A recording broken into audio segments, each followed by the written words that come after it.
Hello, everybody. My name is Alyssa Higgins, and today I'll be discussing cognitive theories of personality development. And what is cognitive theories of personality development? Well, cognitive theories focus on how our thoughts, our beliefs, and perception influence the development of our personality rather than focusing on only an unconscious motive or a learned behavior. These theories explain how the way we interpret our experiences and it shapes who we become. It's kind of like how you watch your mother as a child have her routine every single day, or the way she acts, or her little attitude. You kind of grow into that because that's what you're seeing every single day, so it kind of grows on you.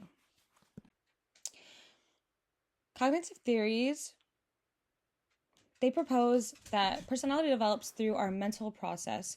Our thoughts and beliefs, our perceptions, they influence how we respond to situations and how we view ourselves and others. So, two people can experience that exact same event, but develop completely different personalities because they interpret that event differently. These theories emphasize that personality is not only influenced by our environment, but also how we think about our experiences. So 2 kids are playing on a playground. Three kids are playing on a playground. One kid falls and breaks its leg. 2 of those kids that witnessed that have different sets of trauma between them. So one kid thought it was really cool. The other kid is traumatized and will never climb on the monkey bars again, per se. That shaped them completely differently. And, everybody's there the same. Sorry, I'm really tired. So who is Albert Bandura? He developed social cognitive theory. This emphasizes that people learn by observing others, and he introduced the concept of observational learning, which means we can develop behavior simply just by watching someone else's actions and the consequences that they receive. So, to break it down for you, let's say 2 siblings are fighting. The eldest sibling hits the youngest sibling. A parent walks in, ends up spanking the eldest sibling. That younger sibling will recognize that and learn not to do that behavior. Another important concept is self-efficacy, or the belief that we are capable of succeeding. According to Bandura, our behavior, our thoughts, and our environment all influence one another in a process called... Yes, Adrian. I can't get my tablet. Reciprocal. Adrian. Tablet. Reciprocal My determinism. Sorry, I'm so sorry. Pardon me, my child will not leave me alone, ever. That's what you get when you're a parent. Anyway, who is George Kelly?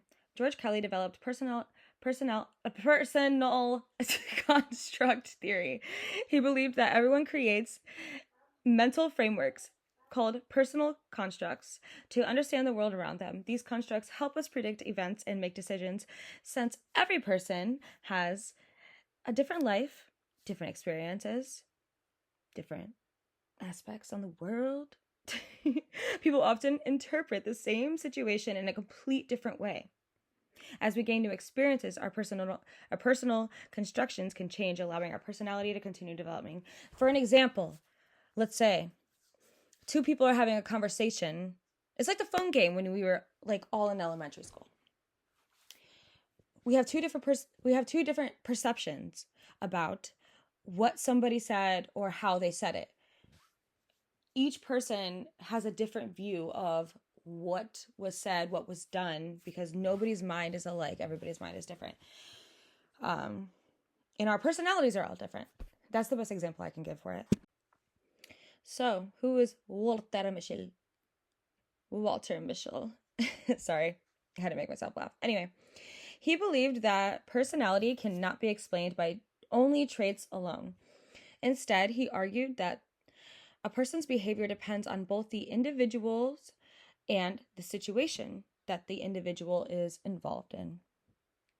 Our thoughts, our emotions, our goals, our expectations, he believed that all of them interact with our environment to influence how we respond to certain situations. This explains why someone may act differently at work rather than when they're in school or at home, while still maintaining the same overall personality, except if you have ADHD like I do. No, but for an example, people do this on social media all the time. In social media, they will act like a complete different person than they are in person. So that really makes a lot of sense to me, and I really relate to that one. So for another real life example, two students take an exam. They both fail the same exam. One student, which is student A, believes that failure means they are not intelligent, so they become discouraged and give up. The other student, student B, believes that they simply need to study differently so they can work harder and improve.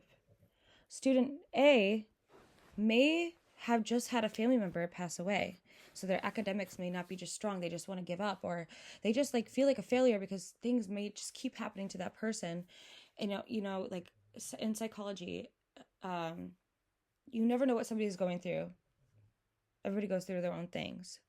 Student B, on the other hand, they may have failed the exam and feel like they need to study harder because maybe they did have it easy and they kind of didn't get any self-discipline, and maybe their family just does a lot for them.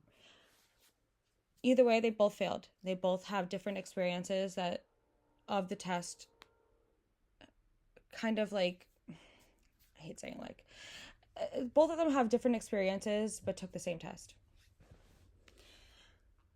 There are different emotions and their behaviors and their personal growth. This illustrates the central idea behind cognitive theories. And that happens in every single day life. Somebody's angry at a grocery store. We all witness it. Somebody next to you witnesses it, and they feel bad for the person who got angry at the cashier. And then on the other hand, you're angry at the cashier. Like, there's just different perceptions for everything in life, and this is one of my favorite examples.